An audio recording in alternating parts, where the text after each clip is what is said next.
Hey hello my dear CA final students, welcome to the channel. तो आज की video में करेंगे one short revision of your chapter number 12 digital auditing and assurance. This video will be of very short duration, covering only the points which you need to remember in the exam. ठीक है, तो हम शुरू करते हैं। सबसे पहले definition दे रखी है डिजिटल ऑडिट की। तो डिजिटल ऑडिट क्या होता है, पहली आपको इसका मीनिंग लाइन टू लाइन याद रखना है। क्या है? Digital audit is placing assurance on the effectiveness of the IT system implemented in an organisation. Digital audit, आप गए, सामने वाले ने किस तरीके से अपना आईटी सिस्टम बना रखा है, आप उसकी ऑडिट करके आए कि वो कितना इफेक्टिव है, कितना अच्छे से इंप्लीमेंट किया हुआ है। That is known as digital audit. कैसे याद रखेंगे? डिजिटल चीजों की ऑडिट करना is digital audit. Okay, key features, इसकी वजह से टेक्नोलॉजी में एडवांसमेंट हुआ, एक अच्छी रिलायबल ऑडिट रिपोर्ट जनरेट हुई। ये देखिए क्या होता है डिजिटल ऑडिट में, आपका save time, cost and human effort. Okay, then standardise process, end to end process, inform decision. इन सबको याद रख पाना इज नॉट पॉसिबल। कुछ एक दो चीजें याद रखने का तरीका, डिजिटल चीजों का जो भी फायदा है वही यहाँ पे। कैसे? Save time, cost and human effort. Okay, standardise process, technological advancement. अब आप किस पॉइंट ऑफ व्यू से सोचेंगे? जब आपको डिजिटल ऑडिट के फीचर्स लिखने को मिले तो आप डिजिटल चीजों के फीचर लिखें, वो भी बराबर है, सेम ही बात है। ठीक है, then advantages of digital audit, ये भी सेम ही बात है कि जो हमें डिजिटल चीजों को यूज करके, ऑटोमेशन को यूज करके जो फायदे होते हैं ना, वही एडवांटेज है डिजिटल ऑडिट के। For example, it enhances effectiveness and efficiency. Effectiveness यानी टाइम जल्दी कंप्लीट हो जाता है, एफिशिएंसी यानी कम रिसोर्सेज में चीजें अच्छे से कंप्लीट हो जाती है। ऑडिट की क्वालिटी बेटर आएगी क्योंकि आप अब जो है वहां पे मिस स्टेटमेंट के चांस कम रह जाएंगे। लोअर कॉस्ट पड़ेगी आपको। ओके, पहले जो चीजें आप मैनुअली कर रहे थे वो अब आप आईटी सिस्टम के अकॉर्डिंग करेंगे तो आपकी कॉस्ट कम पड़ेगी। बेटर एनालिटिक्स, अब आप आर्टिफिशियल इंटेलिजेंस का यूज करके अच्छे से चीजों को एनालिसिस कर पाएंगे और ऑटोमेशन की वजह से आपका रिस्क असेसमेंट प्रोसेस स्ट्रीमलाइन हो जाएगा। ठीक है, ये क्या हो रहा है, हेडिंग तो दे रहा है एडवांटेजेस ऑफ डिजिटल ऑडिट, अंदर पॉइंट क्या लिख रहा है, ऑटोमेशन के एडवांटेजेस। इन केस एग्जाम में कहीं भी कोट करना पड़ जाए फीचर ऑफ डिजिटल ऑडिट और एडवांटेजेस ऑफ डिजिटल ऑडिट, कैसे लिखेंगे? आप देख लेना कि किसी भी चीज को मैनुअल से ऑटोमेशन पे शिफ्ट करने का क्या फायदा है, उनको ध्यान में रखते हुए बनाएंगे पॉइंट, आसानी से बन जाएंगे, याद करने की आवश्यकता नहीं पड़ेगी। ओके, फिर आता है consideration and challenges of digital audit. तो इसके डिजिटल ऑडिट की वजह से हमारे सामने क्या चैलेंजेस आएंगे? पहला, देखो हर जगह ऐसे ऑटोमेशन करने से काम नहीं चलता, कई चीजें ऐसी होती है जिसमें ह्यूमन इंटरफेरेंस रिक्वायर्ड है, फिर भी अगर आपने कर दिया तो आपको उल्टा रिजल्ट मिलेगा। तो पहला चैलेंज है कि पहले ये चेक करना चाहिए आपको कि what business benefits the organisation want to achieve with automation. Automation की रिक्वायरमेंट है भी या नहीं है, बिजनेस क्या चाहता है ऑटोमेशन करने के बाद। दूसरा, चेंज डिफिकल्ट है, वो चेंज कैसे होगा ये आपको ध्यान में रखना पड़ेगा, कंसिडरेशन भी है यहाँ पे चैलेंजेस के साथ साथ। तीसरा, हर प्रोसेस को ऑटोमेशन नहीं करना चाहिए, जो राइट प्रोसेस है उसको सेलेक्ट कीजिए। और ऑटोमेशन अपने आप में कोई ये मान लो स्टैंड अलोन सॉल्यूशन नहीं है, आप ये सोचें कि हमने हर चीज को ऑटोमेटिक कर दिया और हमें सॉल्यूशन मिल गया, तो ऐसा जरूरी नहीं है। ओके, आपको प्रोसेस को पहले स्टैंडर्डाइज करना पड़ेगा, फिर ऑटोमेट करना पड़ेगा, क्योंकि ऑटोमेशन करेंगे कैसे? हम चाहते हैं मशीनें हमारे बिहाफ पे काम करे, मशीन काम करेगी तो वो तो कमांड चाहिए उसको, शुरू से लेकर लास्ट तक क्या करना है आपको, उसमें कमांड फिट करनी है, उसके लिए आपको अपनी प्रोसेस को स्टैंडर्डाइज करना है। और सबसे बड़ी बात, जो हमारे ऑटोमेशन की वजह से चीजें जो रिस्क पे आती है, सिक्योरिटी रिस्क जो होता है हमारे डेटा को, उस पर आपको फोकस करना है। अब आप गौर करेंगे तीनों ही points, advantages, features and challenges of digital audit, किसको ध्यान में रखते हुए किए गए हैं? ऑटोमेशन को ध्यान में रखते हुए दिए गए हैं, तो आप भी आसानी से बना लेंगे। Okay, then auditor will focus on the following areas while obtaining understanding new technology. नई टेक्नोलॉजी को समझने में ऑडिटर किन किन एरिया पे फोकस करेगा? तो ऑडिटर नई एक्टिविटीज कौन सी आ रही है, क्या चेंज किया पहले प्रोसेस में, उससे क्या रिस्क आएगा और नई टेक्नोलॉजी का क्या फर्क आएगा। मतलब क्या कहना चाहता है ये, that if you have shifted from manually to automation, then what are the changes you have faced, what are the new activities, what are the changes to the existing process and new risk, and what will be the impact of new technology. Okay, now this was digital audit, this was the small portion of the chapter, that is digital audit, जिसमें हमने देखा definition, features, advantages and challenges. ठीक है, Now the next concept is auditing digitally. Auditing digitally का मतलब है कि आप ऑडिट करने के दौरान डिजिटल चीजों की हेल्प ले रहे हैं। डिजिटल ऑडिट वाज आप सामने वाले जो आपका क्लाइंट है उसके आईटी सिस्टम की ऑडिट कर रहे थे, वो तो था digital audit. Now auditing digitally is that you are going for the audit and using digital means for performing the very task. Okay, तो क्यों करना चाहते हैं आप डिजिटल चीजों का यूज, ताकि आप ऑडिट जो है वो more effective and more efficient way में कर पाए. ठीक है, किसकी हेल्प लेते हैं आप इसके अंदर? BOT, boat. Boat is an automated software. देखिए बोट क्या होता है, कोई भी रिपीटेटिव टास्क करने होते हैं ना, तो उसके लिए यूज होता है. तो automated software application that perform repetitive task over a network. तो इसमें आप जो इंस्ट्रक्शन डालोगे ये उसको कॉपी करके एक इंसान से फास्ट और एक्यूरेट तरीके से कर लेगा. तो इसकी हेल्प लेता है कौन? ऑडिटर लेता है. किस चीज में? ऑडिटिंग डिजिटली के अंदर. नाउ की फीचर्स और एडवांटेजेस ऑफ ऑडिटिंग डिजिटली. अगर एक ऑडिटर मान लीजिए पहले हर काम मैनुअली कर रहा था, जाके पहले रिस्क असेस कर रहा था, फिर एविडेंस ढूंढ रहा था, प्रोसीजर्स लगा रहा था, जो काम मैनुअली हो रहे थे, अगर आपको डिजिटल मीन्स से हेल्प मिलती है तो आपको क्या फायदा होगा, वो पूछा है. की फीचर और एडवांटेजेस. तो पहला, अब ऑडिट करने की क्वालिटी इंक्रीज, इंप्रूव हो जाएगी, हमारा ह्यूमन पे डिपेंडेंसी कम हो जाएगा, एरर के चांस कम हो जाएंगे, पारदर्शिता बढ़ जाएगी क्योंकि मशीन झूठ नहीं बोलती, इंक्रीजेस द ट्रांसपेरेंसी, ऑटोमेशन से हमें इजी हो गई चीजें, टास्क हमारे हो गए सिंपल, और आपकी एफिशिएंसी बढ़ गई, रिस्क असेसमेंट हो गया बेटर. अब अगर इसके पॉइंट लिखने आ जाते हैं तो क्या लिखेंगे? सबसे पहले आप ऑडिट करने जा रहे हो, उसमें हेल्प ले रहे हो, तो पहला फायदा तो ऑडिट की क्वालिटी में मिला. फिर आपका ह्यूमन पे डिपेंडेंसी खत्म हो गया. इसी का दूसरा नाम ऑटोमेशन एंड ईज. दोनों एक दूसरे के ऑपोजिट है, एक ही बात है, अलग अलग तरीके से कहिए. ह्यूमन पे डिपेंडेंसी कम, ऑटोमेशन एंड ईज. फिर आपका हो गया एफिशिएंसी बढ़ती है. तो एफिशिएंसी बढ़ती है तो उसको आप इंप्रूव क्वालिटी के साथ लिंक करके, दो को लिंक करके याद कर सकते हैं. ठीक है, 4-5 पॉइंट है, 4-5 याद करने. देन पूछा है कंसिडरेशन इन ऑडिटिंग डिजिटली. इसका मतलब ये है कि अगर कोई ऑडिटर इस रास्ते को चूज करता है तो उसके सामने क्या चैलेंजेस आएंगे, ये किन बातों का उसको ध्यान रखना है. तो उसको पहले ध्यान रखना है कि अगर वो डिजिटल मीन से ऑडिट करने की कोशिश कर रहा है तो पहले ये तो देख लो कि तुम क्या प्रॉब्लम सॉल्व करना चाहते हो, किस चीज के लिए आप यूज कर रहे हैं डिजिटल मीन्स को. So what problems you are trying to solve. Second thing is ये देखो कि कौन सी टेक्नोलॉजी आपको हेल्प कर पाएगी, आपकी टीम वालों को आप कैसे सिखाएंगे. ऑडिटर अकेला तो नहीं चाहता, पूरी टीम के साथ जाता है. अगर मान लो वो ऑडिट करने के लिए डिजिटल मीन्स को यूज करना चाहता है पर उसकी टीम को ही नहीं पता, तो उनको ट्रेनिंग दीजिए. और आपके पास में बहुत सारे सॉल्यूशंस है, range of automated solutions are available for auditing.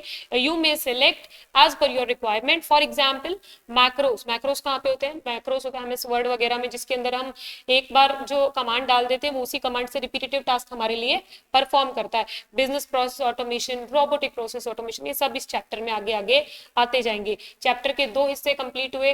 पहला हमने पढ़ा डिजिटल ऑडिट, दूसरा हमने पढ़ा it was auditing digitally. Yeah, auditing digitally it was. Okay, next is understand the IT environment.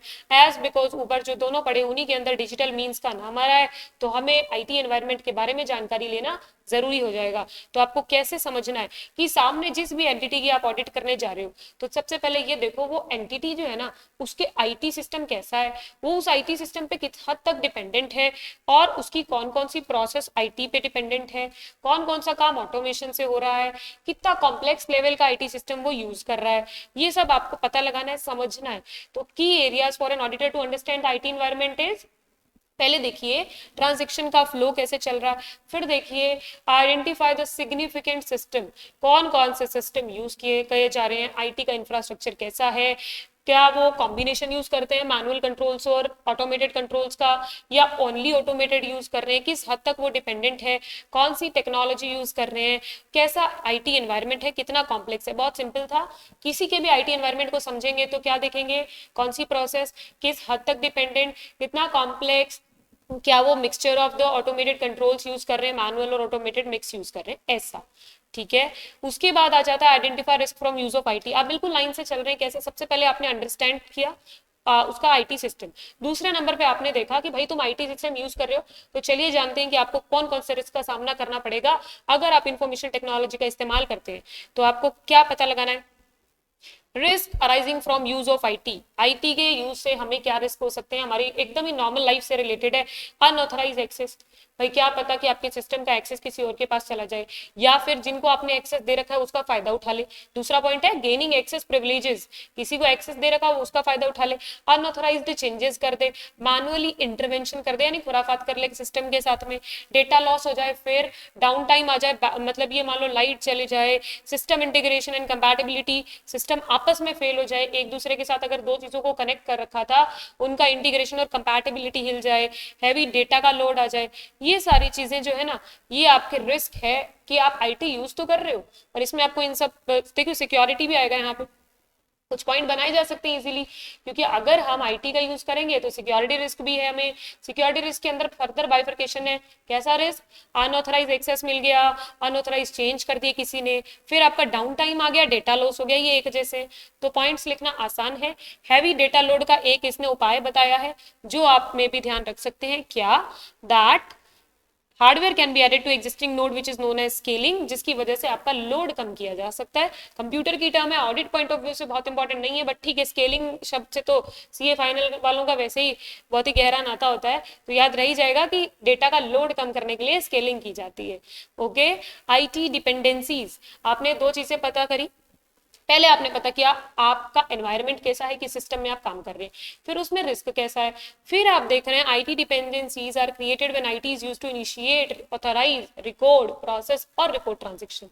तो आईटी पे हम क्या क्या चीजों पे डिपेंडेंट है, या कोई भी जो है वो आईटी पे कैसे डिपेंडेंट है। तो पहला कंट्रोल्स, अगर उस बंदे ने अपने जो कंट्रोल्स है वो सारे ऑटोमेटेड कर रखे हैं, फॉर एग्जांपल परचेज ऑर्डर आता है तो वो ऑटोमेटिक जनरेट होता है, ऐसा, ठीक है। एक तो हम इस काम पे डिपेंडेंट है इंफॉर्मेशन टेक्नोलॉजी पे कि हमारे कंट्रोल्स जो है वो ऑटोमेटेड है। दूसरा, हम रिपोर्ट्स कौन सी यूज कर रहे हैं, system generated, information technology generated reports are used, तो एक हम यहाँ डिपेंडेंट हुए। तीसरा, हमारा कैलकुलेटर, मतलब हम कैलकुलेशंस भी इंफॉर्मेशन टेक्नोलॉजी के थ्रू करना चाहते हैं। चौथा है सिक्योरिटी, इसके अंदर सिक्योरिटी बेसिस पे भी आप include segregation of duties enabled by the IT environment to restrict access to information and determine roles and responsibilities. बहुत जगह सिक्योरिटी इंश्योर करने के लिए भी आईटी सिस्टम का यूज हो रहा है। And interfaces, programmed logic that transfer data from one IT system to another, एक सिस्टम से दूसरी सिस्टम तक आपने एक इंटरफेस बना के रखा है, वो भी that is you are dependent on the IT, ठीक है। तो आफ्टर आइडेंटिफाइंग आईटी डिपेंडेंसीज, आपको ऑडिटर के तौर पे ये जानने की जरूरत है that how management respond to the associate risk that may arise from them. सबसे पहले उनका एनवायरनमेंट अंडरस्टैंड किया। The main reason of repeating the things is that आपको लगे कि चैप्टर आपके हाथ में आ गया है, ठीक है।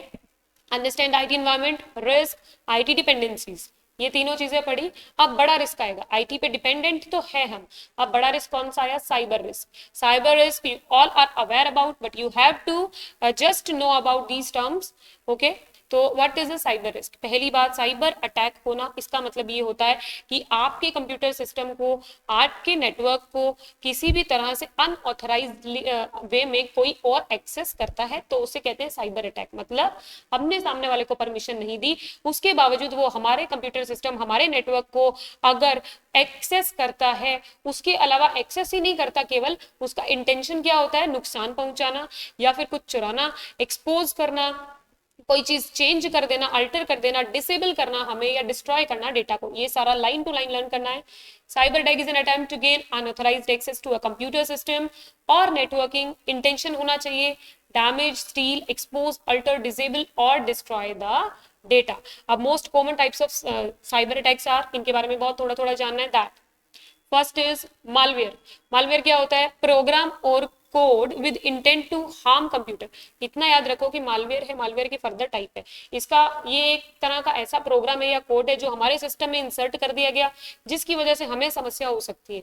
क्या क्या तरह के है, रैंसमवेयर, फाइललेस मालवेयर, ट्रोजन्स और वायरसेस। वायरस के बारे में सब जानते हैं, रैंसमवेयर के बारे में जानेंगे। रैंसमवेयर का मतलब ये होता है कि जो अटैकर है वो क्या कर देगा, आपसे मांगेगा रैंसम पेमेंट। रैंसम का मतलब होता है फिरौती, वो आपसे फिरौती मांगेगा। किस बात की दोगे आप उसको, वो आपके सिस्टम को लॉक कर देता है या आपके लिए इनएक्सेसिबल कर देता है, अनयूजेबल कर देता है। यानी मेरा सिस्टम है, मैं इसको यूज नहीं कर पा रही, मैं इसका एक्सेस नहीं ले पा रही क्योंकि किसी और ने इसको लॉक कर दिया, फिर वो मुझे फोन करके कहता है कि आपको इतने रुपए देने पड़ेंगे, मैं इसको अनलॉक कर दूंगा, यानी कि उसने मुझसे रैंसम पेमेंट मांगी. So this kind of malware is ransomware. Then fileless malware. ठीक है, ये क्या होता है? that uses native legitimate tools built into a system to execute a cyber attack and leaves no footprint.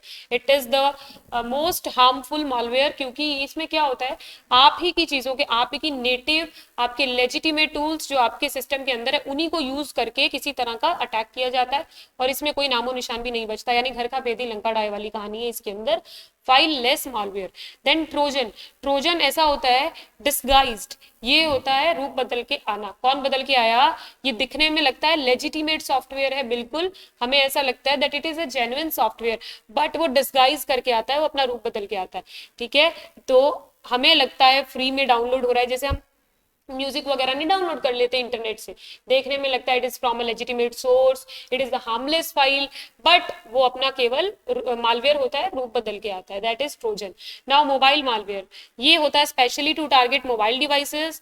और इस ये आता कहाँ से? मोबाइल में आपने कोई गलत चीजें डाउनलोड कर ली, ऑपरेटिंग सिस्टम वल्नरेबिलिटीज, और सबसे बड़ी बात अनसिक्योर्ड वाईफाई. जो पब्लिक वाईफाई से इनको यूज करने के बाद अगर आपके मोबाइल में किसी तरह का मालवेयर आ गया है, दैट इज मोबाइल मॉलवेयर.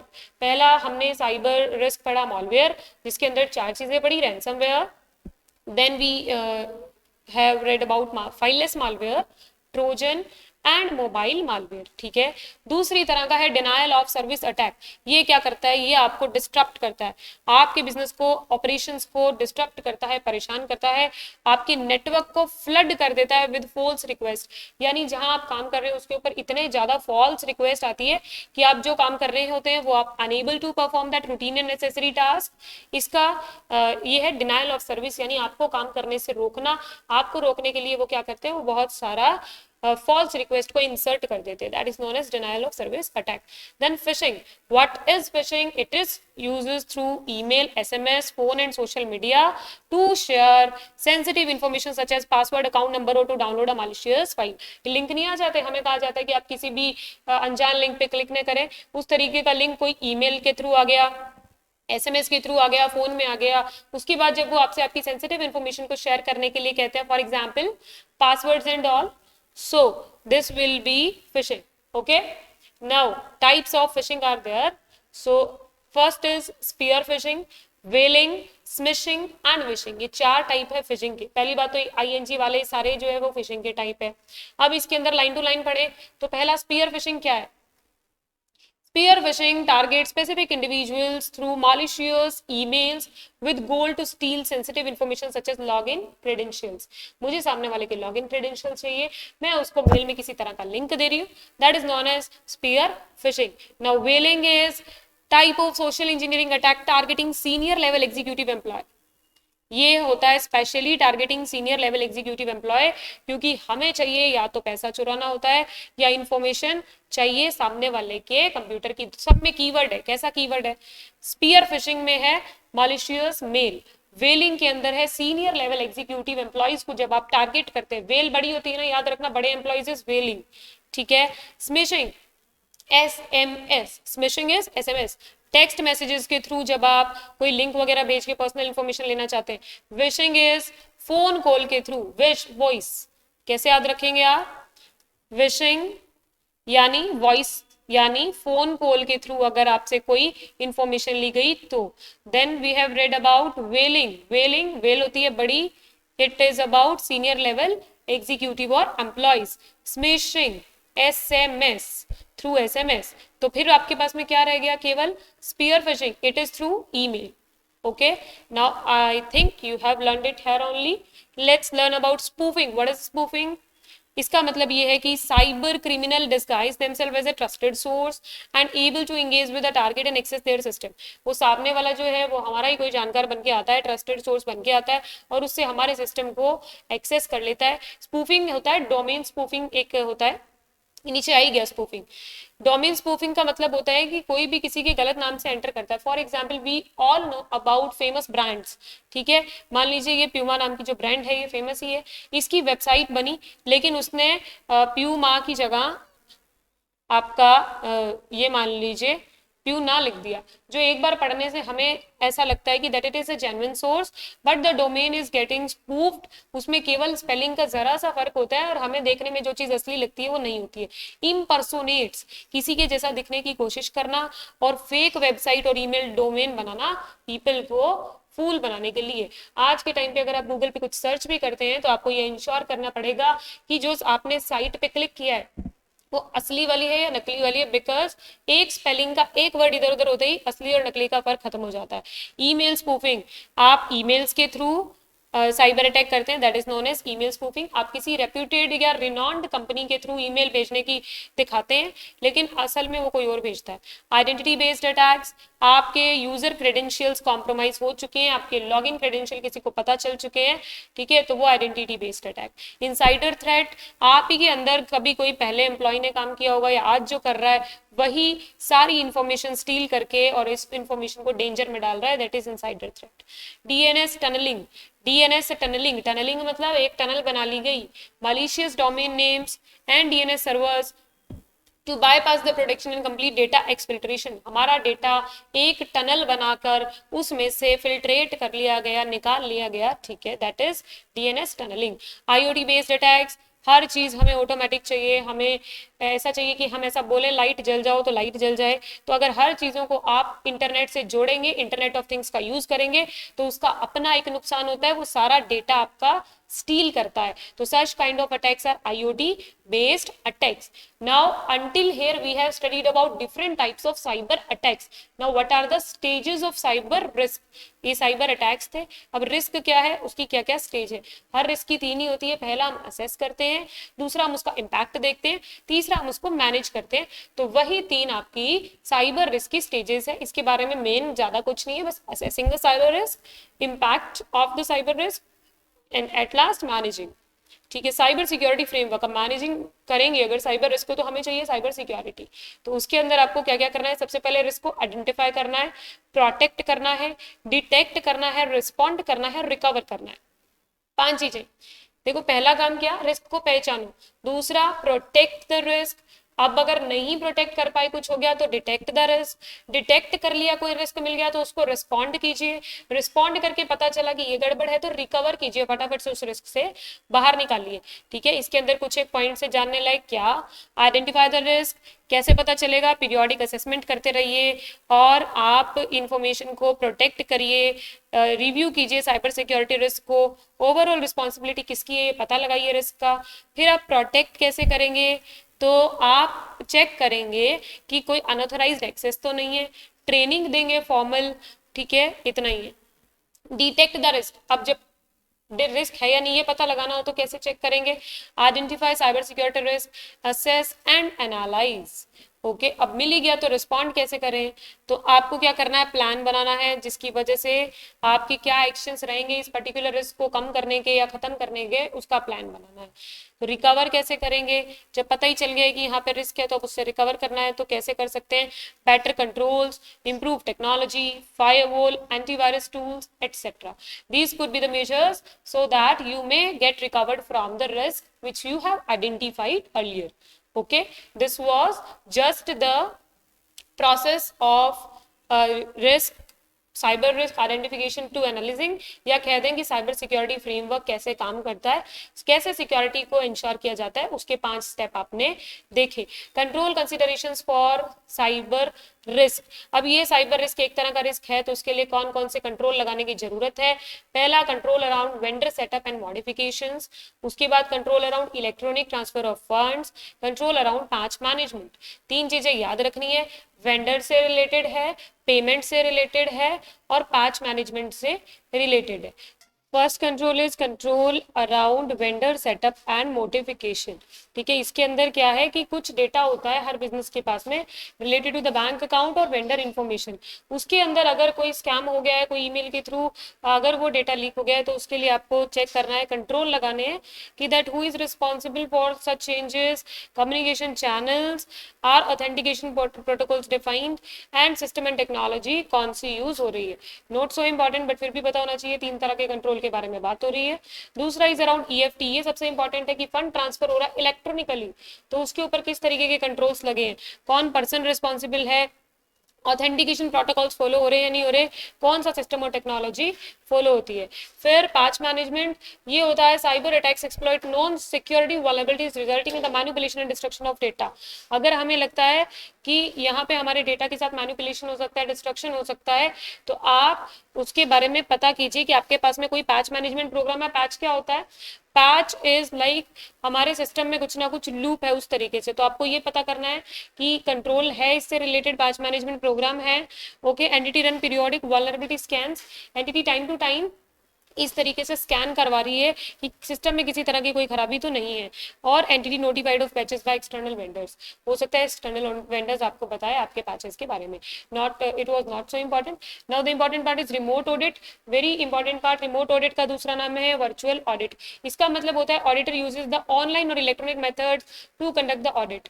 अगर ऑडिटर बहुत दूर बैठ के कहीं किसी और जगह की ऑडिट करता है वर्चुअल मीन से या रिमोट मीन से, that is known at remote audit. इसके अंदर क्या होता है, ऑडिट एविडेंस ऑब्टेन किए जा रहे हैं बहुत दूर से, तो आपको क्या क्या चीजों का ध्यान रखना है। Considerations in the remote audit should be, पहला प्लानिंग करते वक्त सब कुछ ध्यान में रखिए, ऑडिट टाइमलीनेस, मीटिंग प्लेटफॉर्म कैसे मिलेंगे, कैसे डाटा एक्सचेंज होगा, कैसे आपको एक्सेस या ऑथराइजेशन मिलेगा, हर चीज कब तय करनी है ऑडिट को प्लान करते वक्त। ठीक है, इसके अंदर आप सबूत इकट्ठा करेंगे, हो सकता है आप वीडियो कॉन्फ्रेंसिंग के थ्रू करें, टेली कॉन्फ्रेंसिंग के थ्रू करें, डॉक्यूमेंटेशन भी आपका ट्रांसफर होगा ऑनलाइन। तो इसमें आपको ध्यान रखना पड़ेगा भाई कॉन्फिडेंशियलिटी का, सिक्योरिटी का, डेटा के प्रोटेक्शन का, कि जो डॉक्यूमेंट शेयर हो रहे हैं वो सब सेफ रहे, कॉन्फिडेंशियल रहे, सिक्योर्ड रहे, डेटा प्रोटेक्टेड रहे, कोई स्क्रीनशॉट ना ले पाए, और अगर कोई स्क्रीनशॉट प्रीवियसली ऑथराइज्ड है तभी ले पाए। और आपको वर्चुअल प्राइवेट नेटवर्क यूज करना है जब आप ऑडिटी के या क्लाइंट के आईटी सिस्टम को यूज कर रहे हैं, इतना ध्यान रखना है, पब्लिक वाईफाई यूज नहीं करना है। Okay, next is risk assessment. अब आप असेसमेंट करेंगे if the remote audit would be sufficient to achieve objective, क्या इस तरीके से ऑडिट करने से हमारा काम चल जाएगा। पहला काम तो ये है कि आप इतनी दूर बैठ के अपने प्रोसीजर्स को परफॉर्म करना चाहते हैं, एविडेंस को कलेक्ट करना चाहते हैं, तो पहला आप असेस कीजिए that it would be enough और नॉट। एडवांटेजेस एंड डिसएडवांटेज, पहला एडवांटेज है भाई कॉस्ट कम लगती है, टाइम कम लगता है। दूसरा है कंफर्टेबल काम है, फ्लेक्सिबिलिटी है, घर से करना है कब चाहे कर लो। Time required can spread over several weeks, ठीक है, आपको एविडेंस कलेक्ट करने में कुछ वीक लग सकते हैं। Auditor get first hand evidence directly from the IT system, आपको तो सिस्टम का एक्सेस मिलता है, आप उससे खुद ही एविडेंस ऑब्टेन करते हैं, तो डायरेक्टली फर्स्ट हैंड एविडेंस आपने मिले। Widens the selection of auditor from a global network of experts, आपके पास में बहुत सारा नेटवर्क होता है क्योंकि ग्लोबली आप पूरे एक्सपर्ट्स वगैरह से कनेक्ट कर सकते हैं। इसके डिसएडवांटेजेस क्या है, नेटवर्क इशू से मीटिंग इंटरप्ट हो जाती है, वो तो हमारी कोविड में बहुत ज्यादा हुई थी। ठीक है, limited ability to visualize facility culture of the organization, आप जब कुछ देखेंगे ही नहीं, केवल ऑनलाइन देख रहे हैं, उसको देख के हर चीज को समझ पाना would be difficult. Opportunity to present doctor document, हो सकता है आपके पास में जो डॉक्यूमेंट आ रहा है वो सही ना हो, ट्रीट किया हुआ डॉक्यूमेंट हो, डॉक्टर्ड डॉक्यूमेंट हो, और हो सकता है उसमें कोई रेलेवेंट इन्फॉर्मेशन मिसिंग। ठीक है, then remote access to sensitive IT system may not be allowed, हो सकता है वो सामने वाला आपको कुछ ऐसी इन्फॉर्मेशन है उसको एक्सेस करने का अलाउ ही ना करे, सेंसिटिव इन्फॉर्मेशन को वो आपको ऑनलाइन एक्सेस देने का अलाउ ना करे, और ऐसे कल्चरल चेंजेस की वजह से, रिमोट ऑडिट की वजह से स्टॉक को वेरीफाई करना आपके लिए इम्पॉसिबल हो जाता है। Then now emerging technologies in audit, यानी आज की डेट में ऑडिट के लिए क्या क्या चीजें यूज की जा रही है, तो डेटा एनालिटिक टेक्निक्स बहुत ज्यादा यूज होती है आपकी ऑडिट करने में। ये हेल्प करते हैं कि आप पैटर्न को एनालाइज कर सकते हैं, डिस्कवर कर सकते हैं, कोई चीज ट्रेंड में हो रही है तो उसका पता लगा सकते हैं, एनोमलीज का पता लगा सकते हैं, एक्सट्रैक्ट कर सकते हैं यूजफुल इंफॉर्मेशन। एनोमलीज क्या है ये आपके ऑडिटिंग स्टैंडर्ड्स में क्लियरली बताया गया है। ठीक है, the data analytics method used in audit are known as, यहां से आ जाता है important part, computer assisted audit technique use की जाती है आपके ऑडिट करने के लिए, CAAT। इसके अंदर मल्टीपल डेटा टूल्स यूज हो सकते हैं, for example ACL, Alteryx and power BI, CaseWare, इन चारों के बारे में आपको पता करना है। ये चारों है क्या, ये ऑडिटिंग के टूल है। ठीक है, कंप्यूटर असिस्टेड ऑडिटेड टेक्निक के टूल है। ACL यानी audit command language, it is data extraction and analysis software, एक ऐसा सॉफ्टवेयर है जो पहले डेटा को एक्सट्रैक्ट करता है, फिर एनालिसिस करता है, फ्रॉड का पता लगाता है, उसको बचाता है फ्रॉड को होने से, रिस्क को मैनेज करता है। It samples large data sets to find irregularities, एक तरीके से एक नॉर्मली आप मान सकते हैं एनालिसिस करने का एक सॉफ्टवेयर है। अल्ट्रिक्स क्या है? Alteryx is used to consolidate financial और operational data to access controls. ठीक है, आप कंट्रोल्स को असेस कर रहे हैं, कैसे है कंट्रोल्स है, उसके लिए आप अल्ट्रिक्स का यूज करते हैं। आप फाइनेंशियल और ऑपरेशनल डेटा को कंसोलिडेट करते हैं। कंट्रोल कैसा है ये पता कैसे लगेगा? जब आप फाइनेंशियल इंफॉर्मेशन को और ऑपरेशनल इंफॉर्मेशन को कंबाइन करेंगे, उससे आपको पता लगेगा। तो ये काम करने में हेल्प करता है आपका अल्ट्रिक्स। पावर बीआई ये क्या है? Power BI is a business intelligence platform. ये आपको नॉन टेक्निकल बिजनेस यूजर हैं, अगर आप मतलब आपको बहुत ज्यादा नहीं समझ में आती चीजें, तो भी आपको हेल्प करेगा, पूरा एक आपको सिस्टम डेवलप करके देगा। ठीक है, use for checking the outliers of April company, ये इससे ये पता लग जाता है the sale data provided by the client was further converted into dashboard. क्या कर रहा है कुल मिला के? ये आपको बिजनेस इंटेलिजेंस दे रहा है। आपको चीजें एनालिसिस करनी नहीं आती, कोई बात नहीं, ये आपकी हेल्प करेगा, सब कुछ करेगा, डेटा को एग्रीगेट करेगा, एनालाइज करेगा, विजुअलाइज करेगा और शेयर भी खुद ही कर देगा। नेक्स्ट केसवेयर।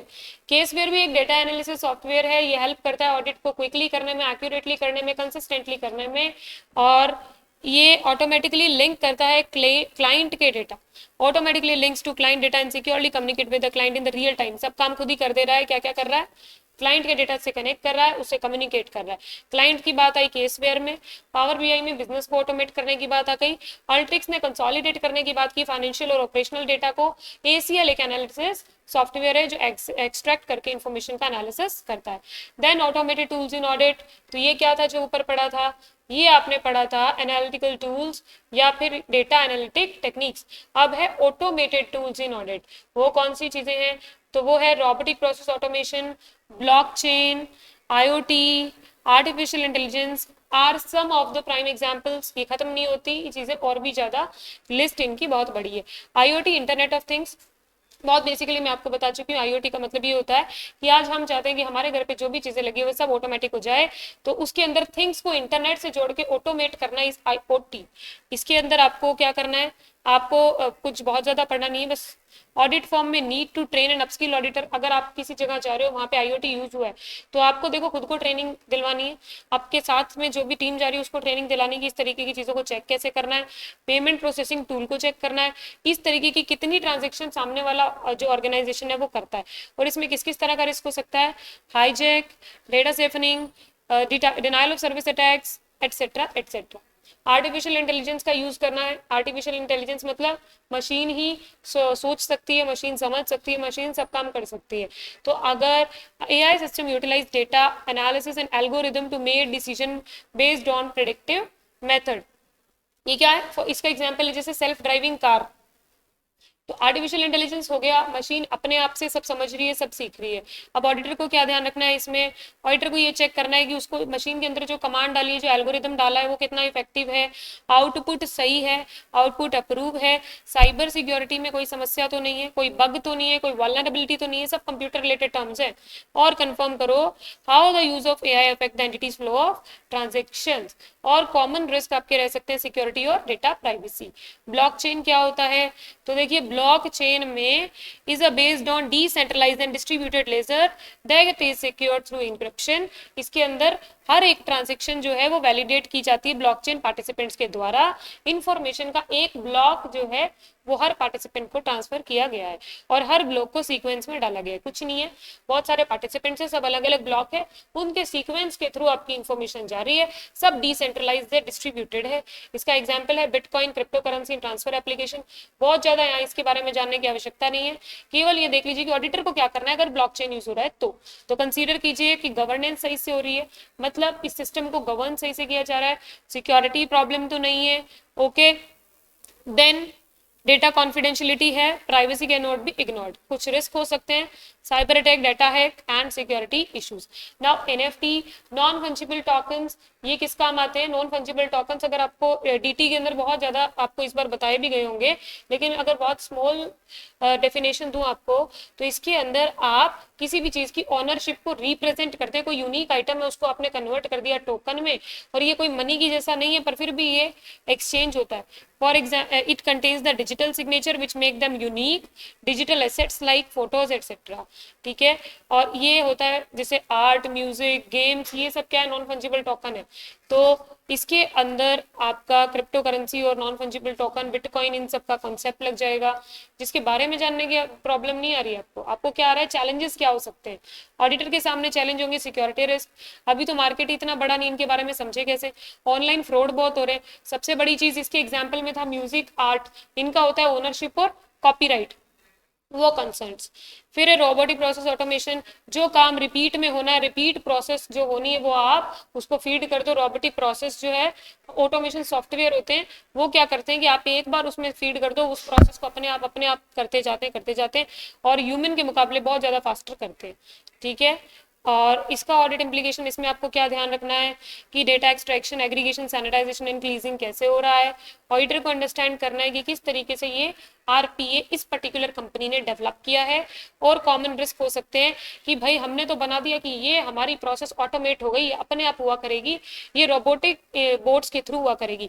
चेक क्या करें, क्या वो सही से ऑपरेशन हो रहा है, एग्जीक्यूशन सही से हुआ जैसा सोचा था, कोई गलत टूल, गलत शॉर्टकट, गलत एग्जाम्पशन तो नहीं बन गया है assumption। ठीक है, management, not following the change management, management change हो गया तो फिर मैनेजमेंट की रिक्वायरमेंट भी चेंज हो सकती है, वो पता लगाना। और सेटिंग रॉन्ग एक्सपेक्टेशंस, पहले ही गलत एक्सपेक्टेशन मत लगाइए उस आरपीए से। ठीक है, ये columnar present of India 16, this is not so much relevance। now control consideration और objective of auditing digitally, देखिए शुरू में पढ़ा था डिजिटल ऑडिट, फिर चल रहा था ऑडिटिंग डिजिटली। उस ऑडिटिंग डिजिटली के अंदर हमने IT risk, cyber security, system सब देख लिया। अब देख रहे हैं कंट्रोल, कंसिडरेशन और ऑब्जेक्टिव ऑफ ऑडिटिंग डिजिटली, यानी कि हमारा डिजिटल ऑडिटिंग डिजिटली यानी ऑडिट करते वक्त डिजिटल मीन्स का यूज करना, उसका मेन ऑब्जेक्टिव क्या हो सकता है। तो उसका ऑब्जेक्टिव होता है कि दुनिया बदल रही है, the holistic understanding of changes in the industry चाहिए हमें, जिसकी वजह से हमें आईटी का सहारा लेना पड़ेगा। रिस्क क्या है न्यू टेक्नोलॉजी का, वो पता लगाना है, अपनी टीम को स्पेशलिस्ट बनाना है, डिजिटल अपस्किलिंग करनी है। ये पीछे आ चुका तो यहाँ काम का नहीं है।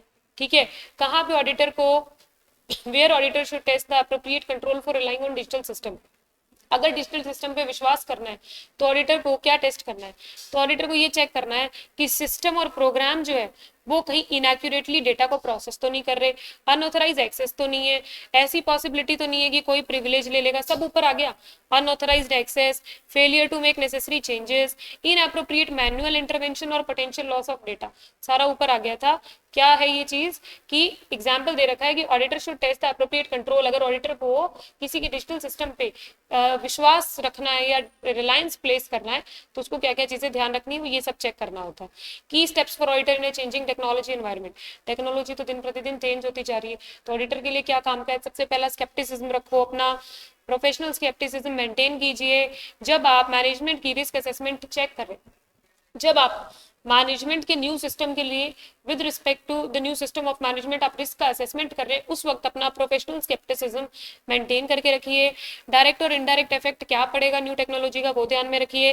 कैसे ये टेक्नोलॉजी चलेगी, क्या फ्लो रहेगा, सफिशिएंट एंड अप्रोप्रिएट रिस्पॉन्स, और मैनेजमेंट की क्या प्रोसेस है सेलेक्ट करने की, डेवलप करने की, ऑपरेट करने की, और उन टेक्नोलॉजी के कंट्रोल्स को मेंटेन करने की मैनेजमेंट की क्या प्रोसेस है।